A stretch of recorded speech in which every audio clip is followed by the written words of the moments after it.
Vielleicht hätte man auf dem PC ja mehr Erfolg, wenn man uns PC-User nicht wie Spieler zweiter Klasse behandeln würde und immer einfach extrem spät mit extrem schlechten Portierungen abspeist. Und das war schlimmer als Cyberpunk. Die können froh sein, dass es die Zeit war, wo es doch nicht diese Cancel-Kultur und diese ich raste jetzt aus und ich flippe in Social Media Shitstorm-Kultur gab.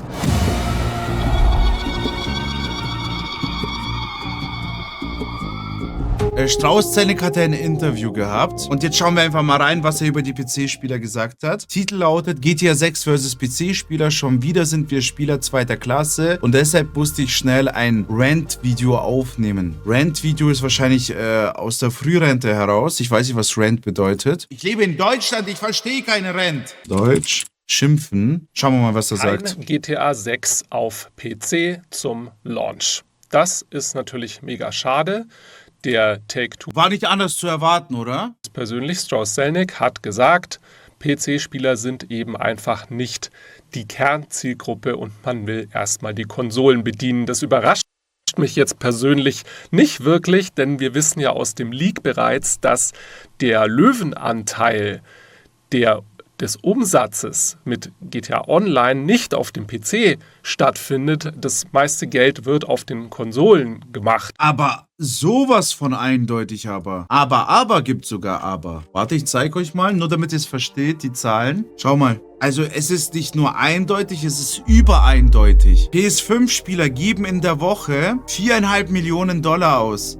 Für GTA Online. Xbox 1,8, PS4 1 Million, Xbox One fast 1 Million und PC-Spieler 260.000. Während Konsolen, schau mal, PS5 mit PS4 sind 5,5 Millionen in der Woche im Verhältnis zu 260.000. Oder Xbox 1,8, sagen wir mal fast 3 Millionen im Verhältnis zu 2,6. Oder jetzt noch krasser, 8 Millionen Konsole versus 260.000 PC. Geld über alles. Es hört sich hart an, aber es ist ein Business. Und derjenige, der mehr gibt, der bekommt mehr. So ist es. Ich bin jetzt nicht dafür, aber auch nicht dagegen so. Ich bin ganz neutral. Aber ihr müsst es von der Business-Seite das Ganze sehen. Nicht nur, weil ihr PC-Spieler seid. Ich bin ja selbst auch PC-Spieler. Aber der Markt entscheidet, also das entscheidet ja. Also das ist die Entscheidung, ja. Es ist dasselbe, wie wenn jetzt Burger King Veggie-Burger probiert. Und die Veggie-Burger, die verkaufen sich 5%, das Fleisch 95%.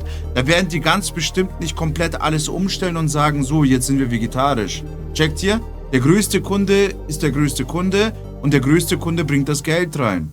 Der lässt den Betrieb in Geld schwimmen. Ja, aber was man Rockstar durchaus vorwerfen kann und Take-Two und Strauß-Zelnick, vielleicht hätte man auf dem PC ja mehr Erfolg, wenn man uns PC-User nicht wie Spieler zweiter Klasse behandeln würde und immer einfach extrem spät mit extrem schlechten Portierungen abspeist. Und das geht mir inzwischen wirklich ziemlich auf den Keks, wenn man sich mal die... Da hat er ein bisschen recht. Wenn man sich die Vergangenheit anguckt, jedes GTA-Teil war verbuggt. GTA 4 war anfangs unspielbar.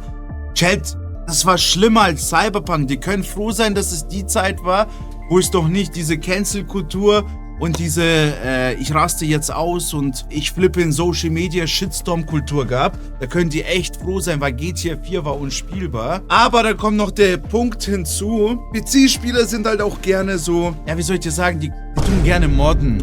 Und auf dem PC gibt es halt sehr viele Möglichkeiten, Shortcuts zum Beispiel zu umgehen, ja, indem du dir das Geld bottest und so. Und genau sowas ist auch Dorn im Auge für Take-Two. Die wollen nicht direkt mit sowas starten, weil die ganz genau wissen, die könnten die Wirtschaft in GTA Online kaputt machen. Historie anschaut, mit welcher signifikanten Verzögerung inzwischen GTA-Spiele auf den PC kommen und in welchem Zustand sie dann sind. Ich meine, reden wir mal nur über GTA 4. Das war völlig kaputt mit den VRAM-Problemen, mit fürchterlicher Performance, mit den kaputten Schatten, mit der kaputten Belichtung. Immer noch. Immer noch. Mussten erstmal die Fans ran, ja, mit Fusion Fix und anderen Community-Projekten und Mods, damit dieses Ding überhaupt mal vernünftig gelaufen ist. Denken wir mal an GTA San Andreas. Ja, das war völlig kaputt mit den 25 FPS-Lock auf PC. Das kann man doch niemanden, der einen vernünftigen Gaming-Rechner hat, irgendwie verklickern, dass das irgendwie die Art ist, wie man mit uns umgeht. Und Also der nimmt das schon sehr, sehr persönlich. Kann man ja teilweise auch so sehen, ja. Da hat er nicht ganz unrecht. Aber man sollte das Ganze nicht so deep sehen. Also Rockstar Games macht das ja nicht absichtlich. Die kommen einfach, also wie ich das gelesen habe und da mich informiert habe, die haben immer noch Probleme mit PC-Spielen. Und das liegt natürlich, das ist jetzt keine Ausrede, weil mittlerweile müssten die Leute finden, die sich damit auskennen, spätestens nach GTA 4 Desaster. Dadurch, dass wir diese Statistik hier haben, also da sind wir wieder hier, hat es keine Eile. Würde das jetzt bei 3 Millionen sein, wäre es was ganz anderes. Für die ist es nur so ein Nebenbei-Snack. Checkt ihr, also PC-Spieler sind nur Nebenbei-Snack. Deswegen behandeln die auch so und tun jetzt nicht so irgendwie voll reingehen und sagen, okay, jetzt pushen wir das System auf das höchste Level, damit der Release auf jeden Fall funktioniert. Schade natürlich, Potenzial ist natürlich da, ja. Aber es ist nun mal so, ja, diese Zahlen spiegeln sich wieder und es ist irgendwo ein Teufelskreis. Und GTA 5 war auch alles andere als frei von Problemen. Und das alles, nachdem man sich schon entschieden hat, die PC-Version lange nach hinten rauszuzögern und die Leute darauf warten zu lassen. Und da muss ich sagen, natürlich ist der PC dann nicht mehr die Kernzielgruppe, weil man ihn schlicht und ergreifend vernachlässigt hat. Und ich fange jetzt gar nicht erst an mit dieser grausigen GTA-Trilogy, die ja in Grund und Boden gebombt wurde auf Steam, berechtigterweise.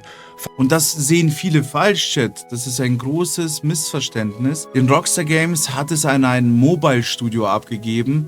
Grove Street Games oder Grove Street Studios oder wie die auch immer heißt, ihr könnt ja mal nachgoogeln. Die sind dafür verantwortlich gewesen und anscheinend haben die sich nicht drum gekümmert, diese Trilogie ordentlich zu machen. Laut denen ihr Statement, nachdem Rockstar Games gesagt hat, ey, wisst ihr was, ihr geht mir auf den Sack, wir nehmen das, wir machen das, releasen das. Jetzt läuft es einigermaßen ohne Abstürzen, sag ich mal. Die haben sie auch aus den Credits gestrichen, also die Macher, also die Grove Street, bla bla bla, sind nicht mehr in den Credits zu sehen von dem Spiel, wenn das zu Ende ist. Und die haben sich dann gewehrt und gegen Rockstar Games geschossen. Die meinten, wir wollten einiges ändern, sind aber nicht an die Daten rangekommen, um deep in das System reinzukommen, weil Rockstar Games einfach viel zu langsam ist beim Reagieren oder teilweise haben die einfach gar nicht beachtet. Also die haben gegen Rockstar Games geschossen, Rockstar Games gegen die und Rockstar Games hat es dann quasi korrigiert. Und jetzt zu dem nächsten Punkt, Chatty. Ja, Chatty, seid ihr ready? Wir dürfen nicht zu sehr in die Vergangenheit schauen, ja. Wir dürfen jetzt nicht im 2004 rumgraben. Das ist ja dasselbe, wie wenn du jetzt eine Freundin 2016 kennenlernst und du sagst, oh, miese Chaya diese, oh, ich bin so glücklich. Aber ich wurde 2004 von einer anderen Freundin enttäuscht, ja. Und die hat dies und das gemacht. Und die Freundin aus 26 denkt sich, Bruder, was ist los mit dir, Alter? Bist du blöd oder was ist mit dir los, Alter? Ich bin doch eine ganz andere Kachbar. Also du darfst Kachbar nicht mit Kachbar vergleichen. Bei Kachbar kannst du nicht aufeinander summieren. Weil es gibt Kachbar hoch 3 und Kachbar hoch 2. Checkst du, was ich meine? Einer auf den. Du darfst dich, vertauschen, die Rollen. 2004 ist schon sehr weit weg. Konzentriere dich lieber auf deine letzte Beziehung mäßig. Und das war Red Dead Redemption 2 aus dem Jahr 2018. Und gab es auch da natürlich ein paar Probleme, aber weniger als bei GTA 5. Und GTA 5 hatte weniger Probleme als GTA 4. Und GTA 4, kaum zu glauben, hatte sogar weniger Probleme als GTA San Andreas.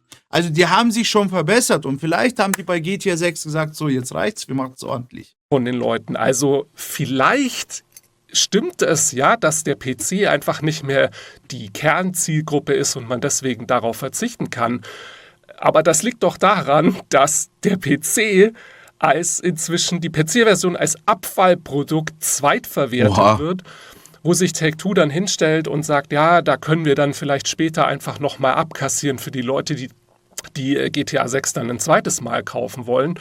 Und ehrlich gesagt macht mich das alles wahnsinnig fuchsig und diese Situation.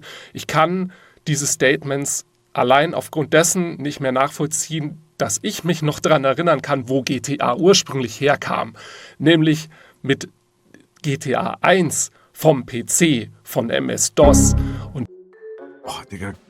Also, Chat, wir erwarten das, ne? Das ist unser GTA, auf was wir warten, ja? Es hat sich viel verändert, ja? Und der Bre redet von dem noch. Das soll Argument sein, dass Rockstar Games endlich mal zur Vernunft kommen kann. Sonst gibt's Schellen, Alter, von GameStar. Erinnert ihr euch nicht, wo ihr eure Wurzeln hattet, oder was, Digga? Scheiß auf GTA 6, das war die PC-Wurzel. Erinnert ihr euch nicht, oder was? Manometer, ey, regt's mich auf, du. Das ist doch die Wurzel gewesen. Nur durch uns habt ihr es geschafft, GTA 6 zu machen. Mann, ey. Das ist natürlich so ein bisschen... Ich sag mal so, er hat schon recht. Weil am Ende des Tages, Chat, sind wir alles Gamer. Ich bin der Meinung, man sollte mindestens eine Konsole besitzen und einen PC, weil man Gamer ist. Wenn du richtig krasser Gamer bist, dann solltest du beide Konsolen besitzen. Weil es gibt Exklusiv-Games, jetzt nicht mehr, weil Xbox hat ja alles verkauft. Weil jetzt kommt ja Alex raus, das wird die Welt verändern, ja, die neue angekündigte PC-Hybrid-Konsole. Aber ich kann schon seinen Frust verstehen. Vielleicht mag er gar nicht den Konsole, ne? Er steht gar nicht auf Konsole. Und das ist für ihn eine richtige Qual, eine Konsole zuzulegen. Nur wegen GTA 6 mäßig. Weil er eigentlich gar nicht auf Konsole zocken will. Und das rentiert sich natürlich gar nicht, wenn du dir eine Konsole holst, nur wegen einem Spiel. Da kann ich seine Wut schon verstehen, wenn er so komplett reiner PC-Spieler ist. Am Ende des Tages sind wir nicht nur Gamer. Am Ende des Tages haben wir auch die Entscheidung. Entweder wir spielen GTA 6 zum Release und holen uns die Konsole, weil Rockstar Games macht einfach so, wie die machen. Oder wir warten halt 3-4 Jahre, bis die PC-Version erscheint. Zusammen mit GTA 7 dann im Bundle. Diese Wurzeln, die scheinen irgendwie... Aber erst auf Konsole. Und ich persönlich habe überhaupt keine Lust mehr drauf, so behandelt zu werden. Und hoffe einfach jetzt nur, dass GTA 6... nicht jahrelang auf sich warten lassen wird. Boah, jahrelang nicht. Dann auch in einem vernünftigen Zustand rauskommt. Das ist das Mindeste, was man uns jetzt noch entgegenkommen kann und auch sollte. Aber schau mal, ich kann den Brie auch beruhigen. Wo ist sein Name? Ist es sein Name ganz oben? Das ist nicht der, ne? Nee, das ist nicht, auf jeden Fall nicht der. Oder? Hat er sich rasiert? Für das Interview. Also auf jeden Fall an dem Bre, da hat sich ja auch technisch vieles geändert, Chat. Mindset, die da oben. Ja, der ist so ein bisschen Robin Hood, ich verstehe schon, ey. Ich habe das auch so ein bisschen wahrgenommen. Ich sag euch ehrlich, Chat, ich glaube, der Bre kann sich ein bisschen beruhigen, Technik hat sich verändert. Xbox hat ja angekündigt, mit Steam mehr zusammenzuarbeiten. Das heißt, es könnte sogar passieren, sobald die Konsolenversion auf Xbox quasi erscheint und die PlayStation 5, dass dann Steam das von Xbox die Rechte quasi nimmt, dass sie das Xbox-Spiel auf Steam quasi veröffentlichen können, sodass die Konsolenversion schon auf PC verfügbar sein wird. Vielleicht nicht, dass man das modden kann und so weiter und so fort, aber dass es spielbar ist, checkt ihr? Und momentane Gerüchte besagen, GTA 6 auf dem PC erscheint im Februar. Also im November kommt das Spiel raus, Dezember kommt GTA Online und Februar kommt die PC-Version. Ich glaube, das wird auch ungefähr so sein. Okay, ich glaube wirklich, dass es so sein wird. Poki sagt niemals Februar. Das sind nur die aktuellsten Gerüchte, also das ist jetzt nicht irgendwie von mir erfunden, ne? Ich sag euch nur, was ich gehört habe. Das ist das Einzige, was ich gehört habe. 14. Februar würde passen. Gebt mal eure Zeit an, was ihr denkt, wann es rauskommt. In Monaten 6 bis 5 oder was weiß ich was, oder 5 bis 6. Ich sag 6 bis 1 Jahr. Also 6 Monate bis 1 Jahr. Nicht 6 Jahre bis 1 Jahr. Ne?